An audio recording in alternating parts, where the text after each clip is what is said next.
Se abre la presente audiencia de vista pública en el expediente número 1208 del año 2016, formado por apelación de sentencia de amparo en las acciones constitucionales acumuladas promovidas por John Sam Kim Yang, Marco Tulio Argueta Acevedo, Lisandro Salazar y Augusto René Castillo López, contra juzgado primero de primera instancia penal de mayor riesgo B del Departamento de Guatemala. La Secretaría General dará lectura a la parte conducente de las consideraciones y la parte resolutiva del fallo apelado y efectuará las advertencias reglamentarias de la presente audiencia. Tiene la palabra, señor secretario. Es acto reclamado en el presente amparo la resolución de 4 de diciembre del 2015 por la que la autoridad cuestionada dictó auto de procesamiento contra los postulantes por los delitos de caso especial de defraudación aduanera y cohecho activo dentro del proceso penal que se instruye en su contra. La Sala Cuarta de la Corte de Apelaciones del Ramo Penal, Narcoactividad y Delitos contra el Ambiente, constituida en Tribunal de Amparo, en su sentencia de fecha 4 de marzo del 2016 consideró: esta Sala estima que la resolución que constituye el acto reclamado fue emitida por la autoridad impugnada cumpliendo con los razonamientos propios para motivar el auto de procesamiento por los delitos que la autoridad impugnada dispuso que se procesara a los ahora amparistas, con base a los hechos que se les atribuyen, verbos rectores y los medios de convicción que citó en el debido pronunciamiento, en concordancia a lo que establece el artículo 11 bis del Código Procesal Penal. Por lo que con base a lo analizado y del estudio de las normas legales precitadas, así como de las constancias procesales, se advierte que el fallo cuestionado cumple con lo establecido en el artículo 320 del Código Procesal Penal, por medio del cual examinó si existe o no fundamento para ligar a proceso penal a una persona por la probabilidad de su participación en un hecho calificado como delito. Consecuentemente, el actuar de la autoridad cuestionada no pudo causar la vulneración a los derechos y principios denunciados por los amparistas. Por lo anterior, esta Sala concluye que la autoridad impugnada en la emisión del acto reclamado ha actuado en estricta sujeción al principio jurídico del debido proceso, tutela judicial efectiva, no existiendo falta de motivación a la relación causal y vulneración de los procedimientos administrativos, legalidad, derecho de defensa, jurisdicción y acceso a la justicia enunciados por los ahora amparistas, por lo que el amparo deviene notoriamente improcedente y así debe resolverse. De conformidad con lo regulado en el artículo 44 de la Ley de Amparo, Exhibición Personal y de Constitucionalidad, el tribunal decidirá sobre las costas y sobre la imposición de multas o sanciones que resultaren de la tramitación del amparo. En el presente caso, se advierte que no concurren causales para exonerar del pago de costas ni de la multa correspondiente. Con base en las anteriores consideraciones, el Tribunal de Amparo de primer grado resolvió: se deniega por notoriamente improcedente la acción constitucional de amparo instada por John Sam Kim Yang, Marco Tulio Argueta Acevedo, Lisandro Salazar y Augusto René Castillo López contra el Juzgado Primero de Primera Instancia Penal de Mayor Riesgo Grupo B del Departamento de Guatemala. Por las razones consideradas, se condenen costas a los postulantes y se impone a cada uno de los abogados patrocinantes la multa de 1,000 quetzales, quienes deberán hacerla efectiva en la tesorería de la Corte de Constitucionalidad dentro de los 5 días siguientes a partir de estar firme el fallo, cuyo cobro en caso de incumplimiento se hará por la vía legal correspondiente. De conformidad con el artículo 67 del Acuerdo 1-2013 de la Corte de Constitucionalidad, quienes intervienen en la presente audiencia deberán dirigirse directamente al tribunal, expresar sus alegaciones en forma oral conforme el objeto de la vista pública previsto en el artículo 61 del referido acuerdo y sin dar lectura a documentos, salvo que cuenten para ello con la autorización previa del presidente de la Corte de Constitucionalidad. Concretarse al asunto planteado, ser breve, conciso y preciso en su exposición, no proferir expresiones irrespetuosas a las partes o a los miembros del tribunal. Y para la exposición de alegaciones, los intervinientes cuentan con un tiempo no mayor de 15 minutos. Es todo, señor presidente. Muchas gracias, señora secretaria. pueden hacer uso de la palabra en el orden siguiente ante la notoria incomparecencia de quien solicitó la presente vista. Pasamos directamente a los terceros interesados del amparo, que son Comisión Internacional contra la Impunidad de Guatemala, CICIG, por medio de la mandataria judicial con representación Flor de María Gálvez Álvarez, quien actúa con su propio patrocinio. Además, la Procuraduría General de la Nación, por medio de la abogada Ana Lucrecia Pineda Arana, y la Superintendencia de Administración Tributaria, por medio de la mandataria especial judicial con representación Adela Elizabeth Vázquez Lorenzo de Barcamonte. En ese orden, le dejo en el uso de la palabra a la señora abogada Flor de María Gálvez Álvarez. Gracias, honorable presidente, honorables magistrados, abogados, abogadas, público presente, buenos días. En primer término, esta representación solicita que se confirme la sentencia venida en grado de fecha 4 de marzo del año 2016, emitida por la Sala Cuarta de Apelaciones del Ramo Penal. En segundo término, quiero hacer referencia a lo que la sentencia emitida por la Sala de Apelaciones del Ramo Penal estableció en sus considerandos, determinando que no hubo vulneración constitucional a ninguno de los interponentes, es decir, no hubo vulneración a la sujeción al principio jurídico de debido proceso, tutela judicial efectiva, no existiendo falta de motivación en lo que invocan los interponentes, que el acto reclamado de fecha 4 de diciembre del año 2015, emitido por el juez de primera instancia de ramo penal de mayor riesgo, Grupo B, se fundamentó y fue con base a las evidencias mostradas ante la judicatura. De forma sintética y breve, quiero hacer referencia a los hechos que se le fueron imputados a los interponentes y a los demás sujetos procesales ligados el día 4 de diciembre del año 2015. Estos se refieren a que ellos conformaron y formaron parte de una estructura denominada la línea que actuaba a lo interno y a lo interno de las aduanas del país, con funcionarios públicos y particulares. De esa cuenta actuaban de forma coordinada, con roles bien establecidos. Los interponentes actuaron de una forma ilícita al haber pagado lo que se denominaba dentro de la estructura criminal cola o colocha. De esa cuenta, el juez de primera instancia del ramo penal de mayor riesgo, Grupo B, decidió ligar a proceso a los interponentes del presente amparo por los delitos de caso especial de estafa, caso especial de defraudación aduanera y cohecho activo. En segundo término, esta representación quiere hacer referencia a que la acción de amparo no es una instancia revisora del proceso ordinario.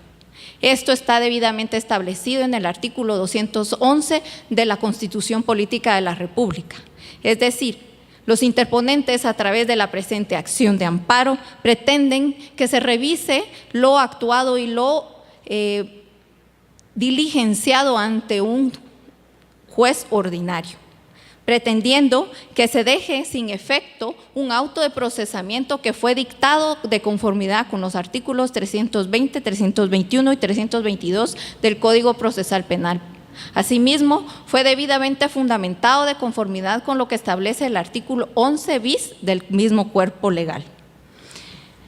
Solicito su anuencia, señor juez, para hacer referencia a una sentencia emitida por esta Honorable Corte de Constitucionalidad dentro del expediente 163-2012, en la cual se establece que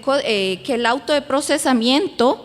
es una actividad procedimental que puede ser reformado cuantas veces se estime y que durante el proceso puede ir variando de conformidad a las circunstancias procesales que se vayan dilucidando. Asimismo, esta representación argumenta que no existe agravio, que es un requisito sine qua non para el otorgamiento del amparo. por su naturaleza extraordinaria y subsidiaria de conformidad con lo que establece el artículo 265 de la Constitución Política de la República de Guatemala, y el artículo 8 de la Ley de Amparo, pues debe de reunirse ciertos requisitos y que el ámbito y la esfera de quien interpone el amparo haya sido vulnerado. No es únicamente invocar normas constitucionales para decir que se ha vulnerado un derecho constitucional. En este caso, no se establece que haya habido un agravio que necesite la protección constitucional que en este acto se reclama. En tal sentido, esta representación de conformidad con las actuaciones y con el proceso y las pruebas diligenciadas durante la tramitación del presente amparo en primera instancia, asimismo de conformidad con lo que establecen los artículos 211 de la Constitución Política de la República de Guatemala, solicita a esta honorable Corte que confirme la sentencia avenida en apelación de fecha 4 de marzo del 2016, emitida por la Sala Cuarta de la Corte de Apelaciones del Ramo Penal. Asimismo, se condene en costas a los accionantes y se imponga la multa respectiva a los abogados patrocinantes de conformidad con lo que establecen los artículos 46 y 47 de la Ley de Amparo, Exhibición Personal y de Constitucionalidad. Gracias, buenos días. El orden mencionado. Ahora dejamos en el uso de la palabra a la abogada Ana Lucrecia Pineda Arana. Buenos días, honorables magistrados, respetable secretaria, compañeros abogados y público que nos acompaña. En representación de la Procuraduría General de la Nación, me permito hacer un pequeño resumen de lo que hemos escuchado en cuanto a la conformación de la entidad criminal denominada La Línea,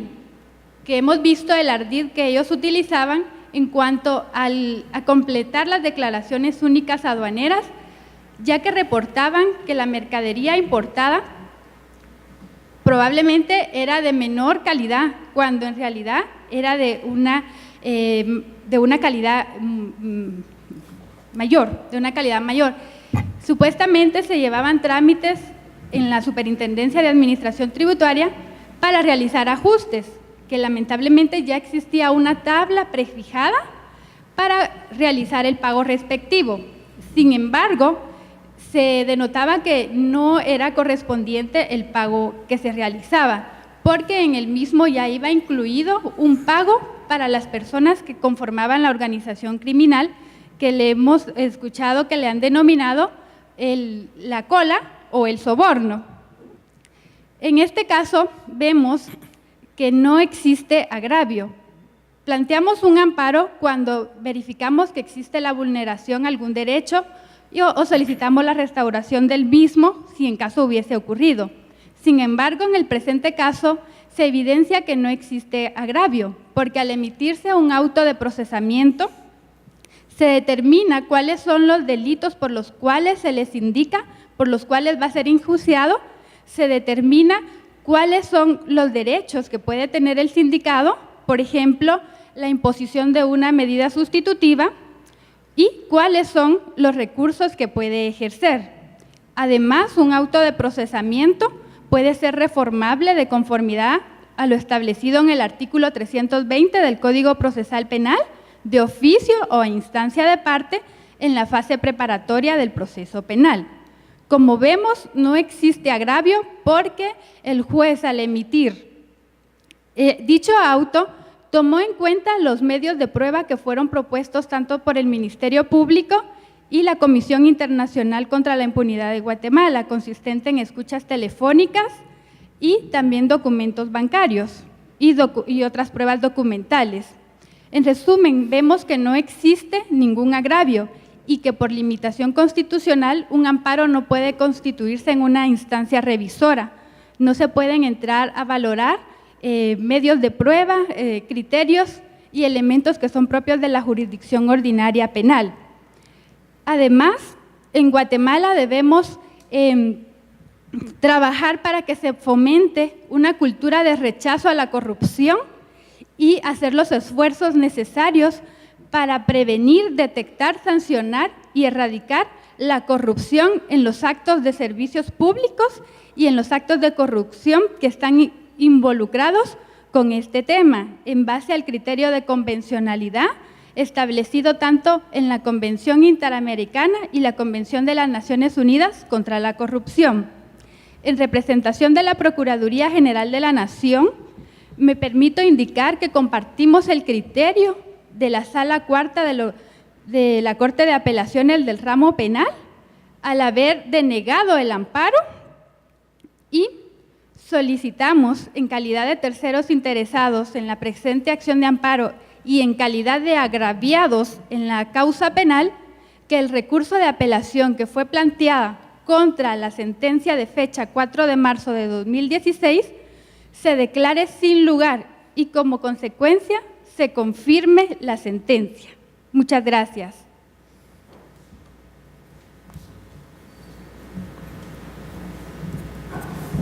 Buenos días, señores magistrados, compañeros abogados, público.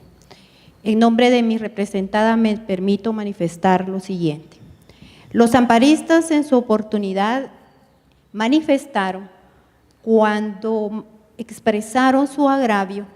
que era la resolución de un auto de procesamiento. La Sala Cuarta de la Corte de Apelaciones muy acertadamente denegó el amparo interpuesto al no existir agravio. El agravio es requisito indispensable cuando se interpone una acción de amparo. Por consiguiente, la sentencia emitida por la Sala Cuarta de la Corte de Apelaciones del ramo penal, narcoactividad y delitos contra el ambiente, está apegada a derecho, porque se fundamentó en el artículo 11 bis, 320, 321 y 322 del Código Procesal Penal. Y al estar fundamentada en ley, esto equivale a que no se ha vulnerado principios constitucionales, por lo consiguiente, y al no existir agravio, y al no ser el amparo una instancia revisora de actuaciones que ya se ventilaron en la vía ordinaria jurisdiccional, la presente sentencia debe de confirmarse y por consiguiente el recurso de apelación debe ser decretado sin lugar. Gracias, señores magistrados. A continuación, dejamos en uso de la palabra a la señora abogada Ana Guillermina Galindo Martínez, en representación del Ministerio Público. Muy buenos días, señor presidente, honorables magistrados y demás sujetos procesales. El Ministerio Público comparte el criterio sustentado en la sentencia de primer grado de fecha 4 de marzo del año 2016, en virtud que en el presente caso los postulantes promueven amparo en contra de la resolución de fecha 4 de diciembre de 2015, dictada por el Juzgado de Primera Instancia Penal, Narcoactividad y Delitos contra el Ambiente de mayor riesgo, Grupo B, por medio del cual dictó el auto de procesamiento por los delitos de caso especial de defraudación aduanera y cohecho activo.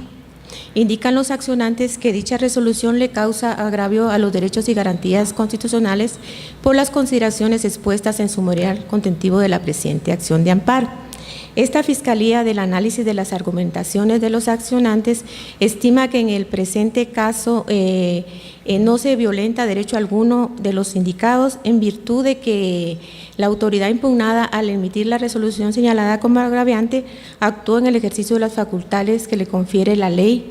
específicamente al haber dictado el auto de procesamiento, en el cual se respetó el derecho de defensa, audiencia y debido proceso, en virtud de que se realizó la audiencia en forma oral y pública,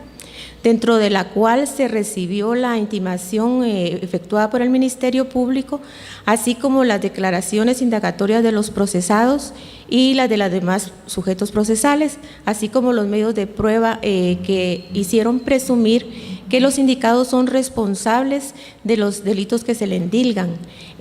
como son el caso especial de defraudación aduanera y cohecho activo, en virtud que dichos medios de investigación nos hacen creer que los mismos realizaron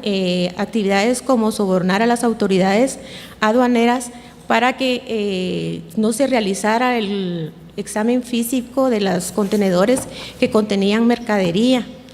para lo cual pagaron cantidades de dinero para que se hicieran declaraciones aduaneras de exportación e importación de menor valor, causando con esto detrimento y perjuicio al fisco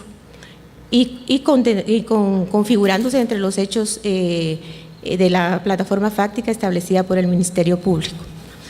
Por otra parte, esta Fiscalía considera que de conformidad con el artículo 320 del Código Procesal Penal, así como reiterada jurisprudencia emitida por esta Honorable Corte, entre ellos la sentencia de fecha 4851-2011,